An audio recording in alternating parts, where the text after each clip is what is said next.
Hello friends. आज के session में हम डिस्कस करेंगे जेनेटिक्स एंड बिहेवियर में हेरिडिटी एनवायरनमेंट के बारे में। आज के सेशन में देखते हैं जेनेटिक्स और बिहेवियर के बारे में कि हमारा जेनेटिक्स और बिहेवियर कैसे एक दूसरे से इन्वॉल्व है, और हम हेरिडिटी एनवायरनमेंट के बारे में मेनली डिस्कस करेंगे। हम स्टार्ट करते हैं। सबसे पहले डिस्कस करेंगे हेरिडिटी के बारे में। Heredity is considered as the sum total of inborn individual traits. Heredity का मतलब होता है वो सारे ट्रेड्स या कैरेक्टरिस्टिक जो किसी एक इंडिविजुअल में बर्थ के साथ में प्रेजेंट है, उसे हम बोलते हैं हेरिडिटी। ठीक है। Biologically it is defined as the sum total of traits potentially present in the fertilised ovum. अगर हम बायोलॉजिकली देखें तो बायोलॉजिकली हेरिडिटी का मतलब होता है वो सारी कैरेक्टरिस्टिक्स जो एक फर्टिलाइज्ड ओवम में पहले से ही प्रेजेंट हैं, उसे हम बोलते हैं हेरिडिटी। ठीक। और डगलस और होलैंड के अकॉर्डिंग हेरिडिटी का मतलब होता है it consist of all the structures, function और capacities derived from parents and ancestors. Douglas और होलैंड के अकॉर्डिंग मतलब हेरिडिटी का मतलब होता है जिसमें एक इंडिविजुअल वो सारे कैरेक्टरिस्टिक्स, फीचर्स और फंक्शंस सब पर पजेस करता है जो उसके पेरेंट्स या एंसेस्टर्स में प्रेजेंट हो। ठीक। मतलब कि जैसे उसके पेरेंट्स होंगे, जैसे उसके एंसेस्टर्स रहे होंगे, वैसा उसकी ग्रोथ, उसका कैरेक्टरिस्टिक्स सारे होंगे उसके अंदर। ठीक। All organisms possess a life cycle which includes growth, development, reproduction and decline। सारे ह्यूमन बींग्स में ग्रो लाइफ साइकिल एक होती है, ग्रोथ होगा, डेवलपमेंट होगा, रिप्रोडक्शन होगा, डिक्लाइन फेज। मतलब आप इंडिविजुअल की बर्थ हुई, पहले वो स्पर्म था, मिक्स होकर जाइगोट बना, जाइगोट से फीटस बना, फीटस से बेबी बर्थ हुई, बेबी से उसको डेवलपमेंट होगा, वो बच्चा होगा, फिर एडल्टहुड, फिर ओल्ड एज में जाएगा। ठीक है। तो ये एक प्रोसेस पूरा है। दो there is essential unity in life, the ways by which each organism exercises its capacities are different. These individual qualities of organisms and their basic properties are transmitted by means of heredity।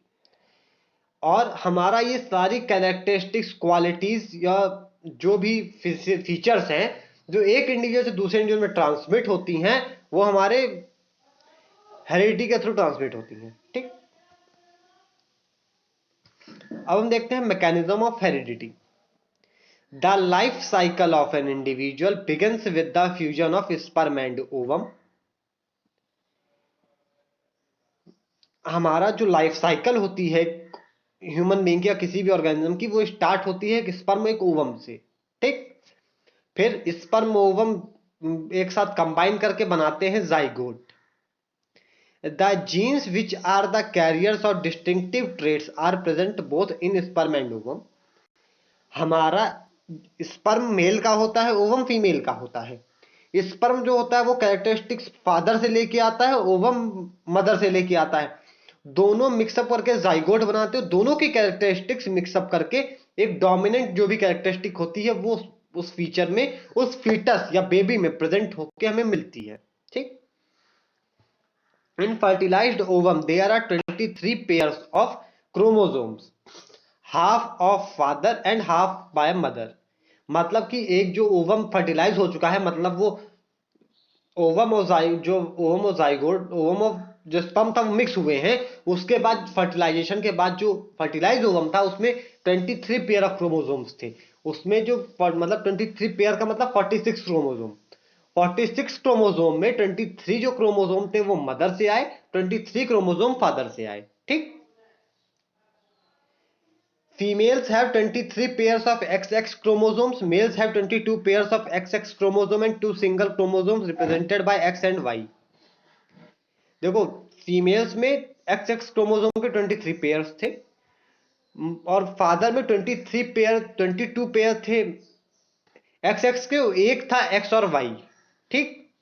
इसे हम बोलते हैं sex chromosome. हमारा ये जो chromosome होता है यही डिटरमाइन करता है बेबी का सेक्स, कि बेबी मेल होगा या फीमेल होगा। ठीक।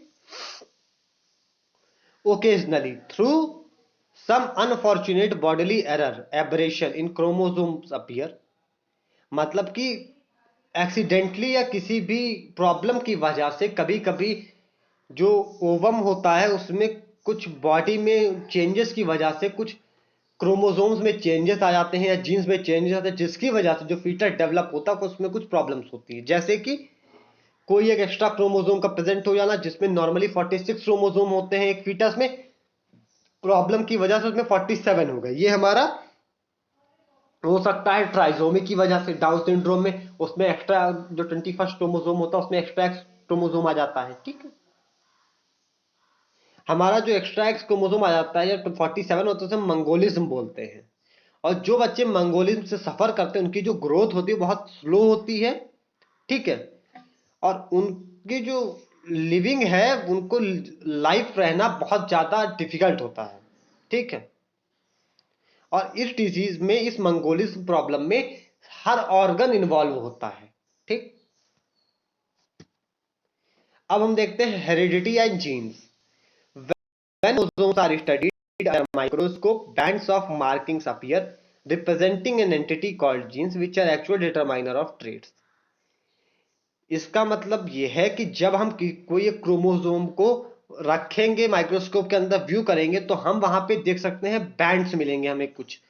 उन बैंड्स को हम बोलते हैं जीन्स, जो कि एक्चुअल डिटरमाइन करते हैं कि कौन सा कैरेक्टरिस्टिक इंडिविजुअल में प्रेजेंट होगा।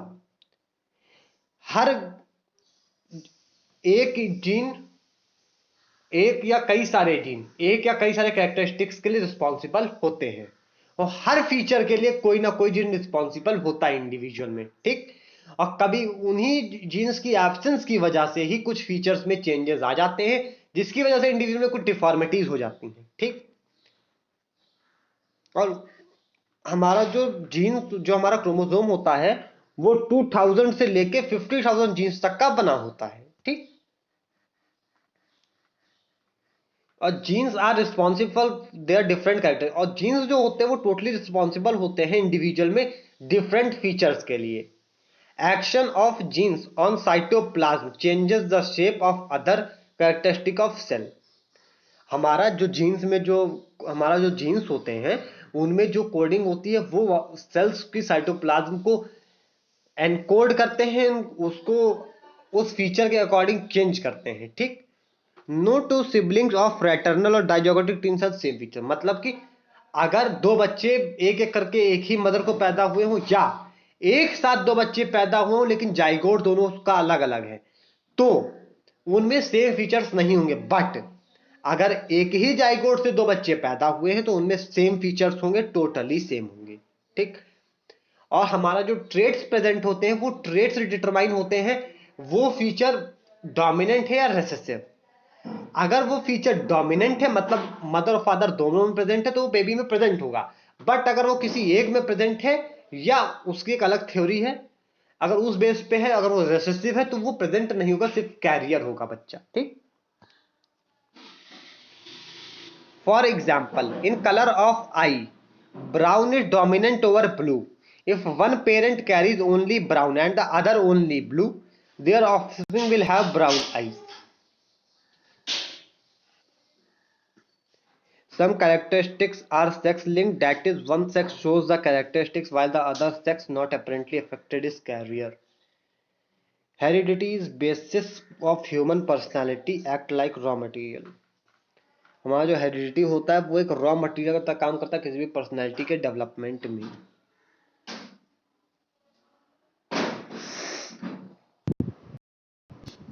आगे characteristics affected by genetic factor.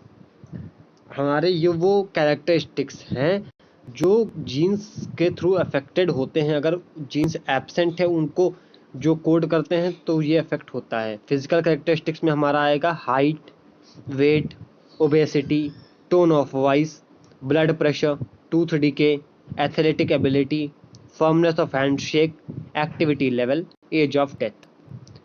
Intellectual characteristics में हमारा आएगा memory, intelligence, age of language acquisition, reasoning ability. ठीक, अगला हम देखते हैं इमोशनल कैरेक्टरिस्टिक्स या डिसऑर्डर में।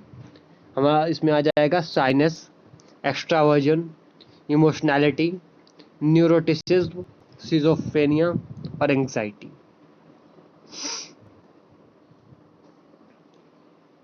अब देखते हैं इन्वायरमेंट के बारे में। According to Boring Langfeld and Weld, the environment is everything that affects the individual except his genes. Boring Langfeld और वेल्ड के अकॉर्डिंग इन्वायरमेंट का मतलब होता है वो सारी चीज़ें जो एक इंडिविजुअल को अफेक्ट करती हैं उसकी जीन्स को छोड़ के, उसे हम इन्वायरमेंट बोलते हैं। ठीक। According to Woodworth, environment covers all the outside factors that have acted on the individual since he began life. Woodworth के अकॉर्डिंग वो सारे फैक्टर्स जो एक इंडिविजुअल की लाइफ को अफेक्ट करते हैं जब से अपनी अपनी लाइफ को शुरू किया है आउटसाइड। ठीक। अब हम टाइप्स को देखते हैं। ये हमारा आएगा इंटर सेल्यूलर इन्वायरमेंट। ये हमारा सेलुलर लेवल पे होता है, मतलब सेल्स के फॉर्मेशन पे। ये हमारा इंडिकेट करता है एम्ब्रियोनिक डेवलपमेंट को। The cytoplasm is in the intercellular environment because the genes surrounded by it are influenced by and in turn influence it characteristics.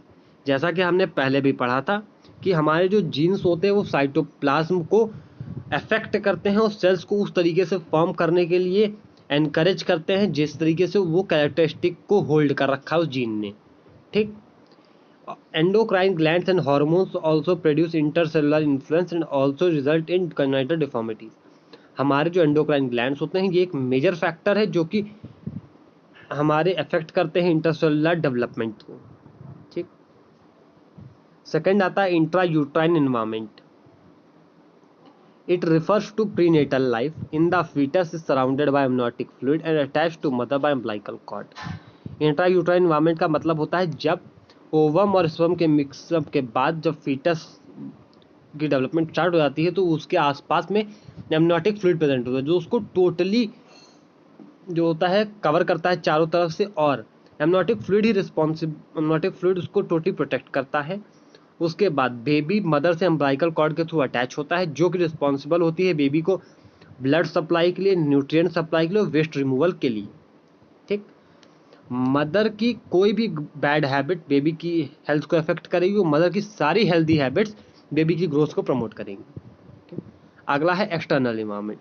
हमारा जो एक्सटर्नल इन्वायरमेंट होता है वो तीन टाइप का होता है। सबसे पहला है फिजिकल इन्वायरमेंट। हमारा जो मतलब एक्सटर्नल इन्वायरमेंट का मतलब होता है बेबी के बर्थ के बाद जो बाहर का इन्वायरमेंट होता है उसे हम बोलते हैं एक्सटर्नल। एक्सटर्नल में हमारा आ जाता है फिजिकल इन्वायरमेंट। सबसे पहले फिजिकल में आ जाएगा water, air, soil, housing, climate, heat, light, noise. ये वो सारे फैक्टर्स हैं जो एक इंडिविजुअल के ग्रोथ एंड डेवलपमेंट को अफेक्ट करते हैं।